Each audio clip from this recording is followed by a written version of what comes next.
Stadium, this time as the head coach. Just talk about the emotions and just the anticipation kind of heading into the week. Yeah, the hair still stands up on the back of my neck now doing it. Really excited just because I've really been playing in it. Was second to none. I know I took it for granted playing in it because you think this might be just how every home stadium is, or this how every community is, and then you go away from it coaching and you realize just how special Maryville was as a community, how much they support their team, and how it's not automatic to have a home field advantage like that. And so now to have a home game coming up and our kids, playing at a high level, I'm just super excited for them to go out and experience. And I'm excited to go out and, hear the BEAR, CATS, Bearcats, and be a part of it, and hoping to, just enriching the experience a little bit for our fans and go from there. Carter, this is your first home opener for Bearcat Stadium here.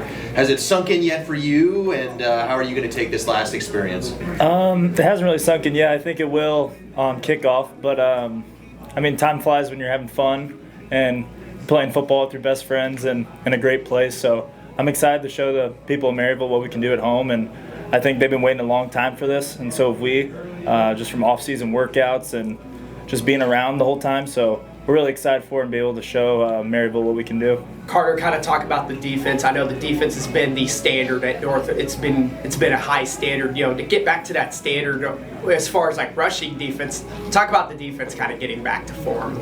Yeah, I think the coaches do a great job of recruiting a certain type of player to play the Bearcat defense, and we want gritty guys who will run the ball and tackle and just play hard for each other. So it's been pretty special. We're a group. We love each other, and I love watching the younger guys make plays. A couple guys got in for Washburn game and just did what they were expected to do, and it's just great seeing those guys have success as well.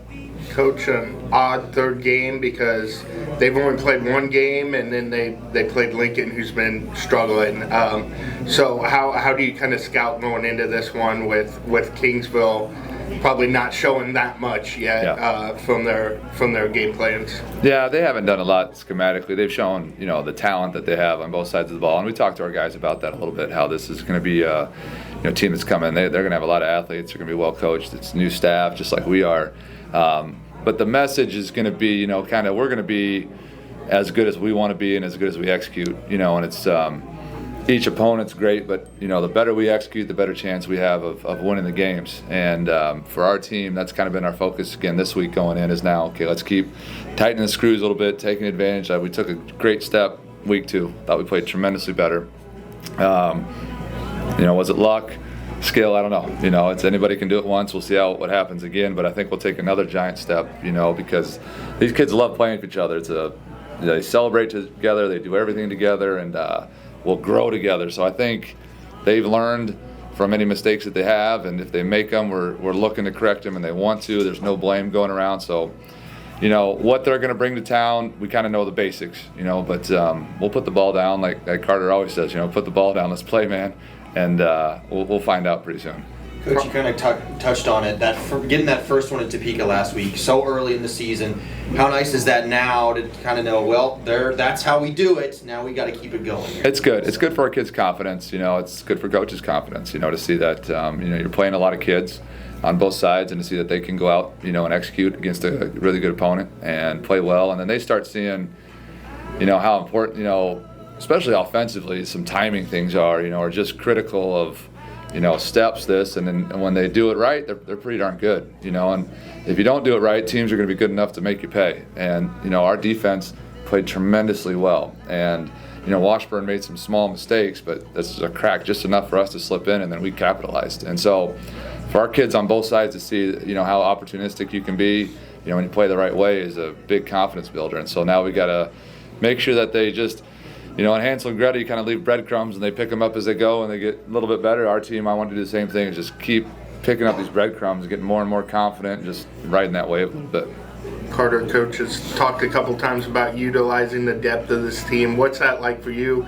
You're in the middle of that defense, making sure everybody's where they have to be and everything. What's that been like when you're playing maybe more guys than you have in years past?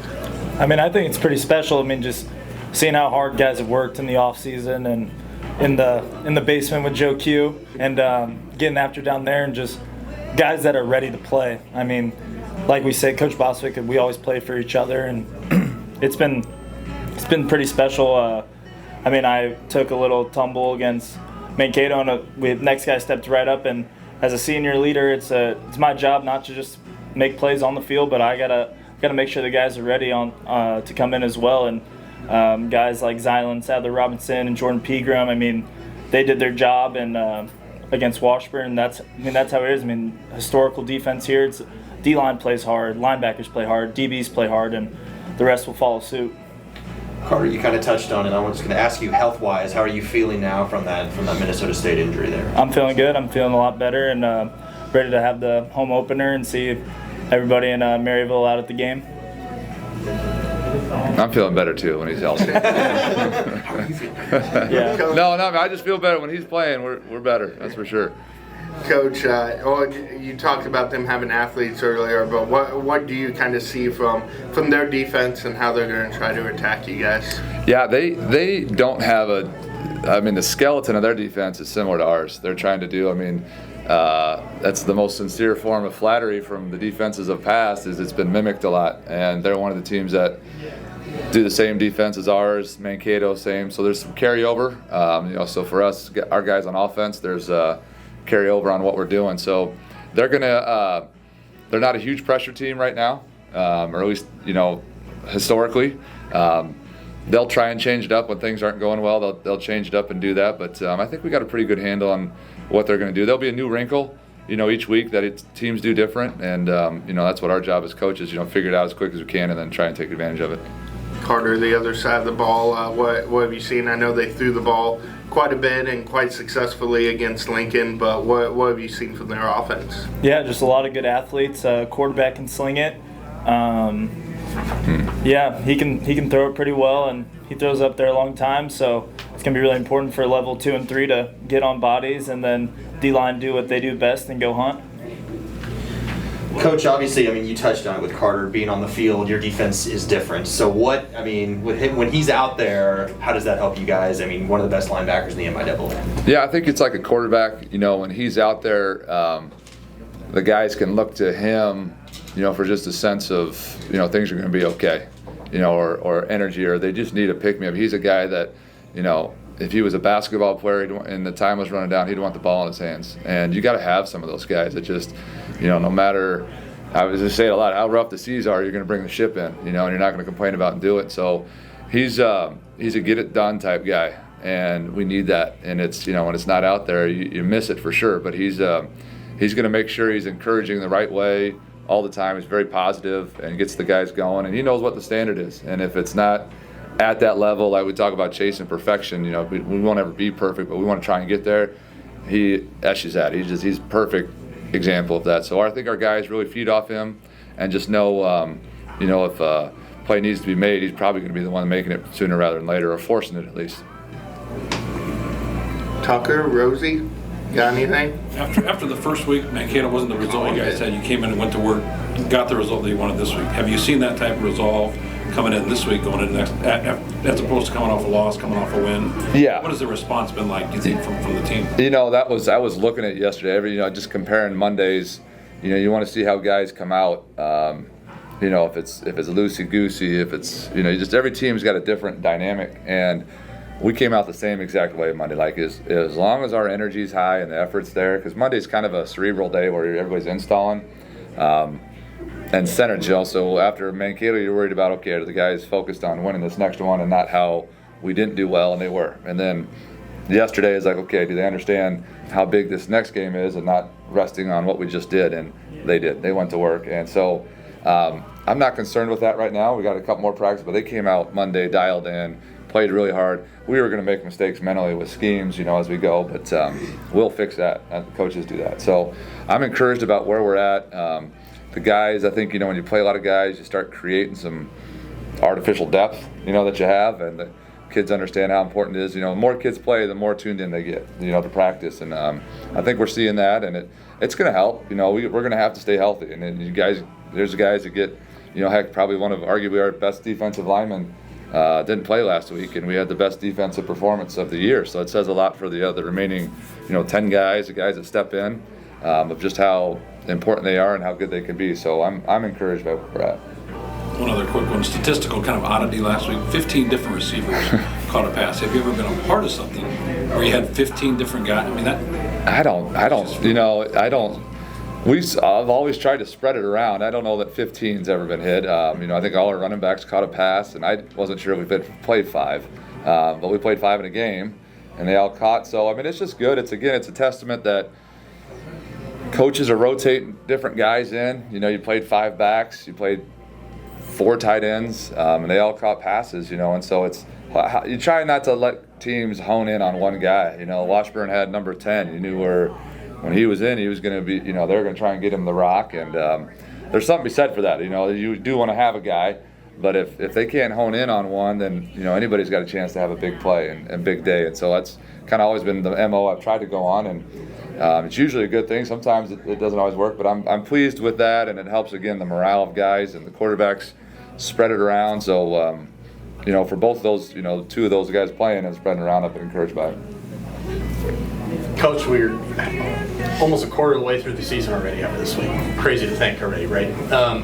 What are some things that you've learned about this roster? Coming in, taking the job, you have some expectations that you have, some of the things that you think they're going to go to plan that maybe someone like Carter's showing you, like, this is what's going to happen around here. What are some of the things that you've had your leaders, your roster, teach you? Yeah, your staff? they're a constant pick me up.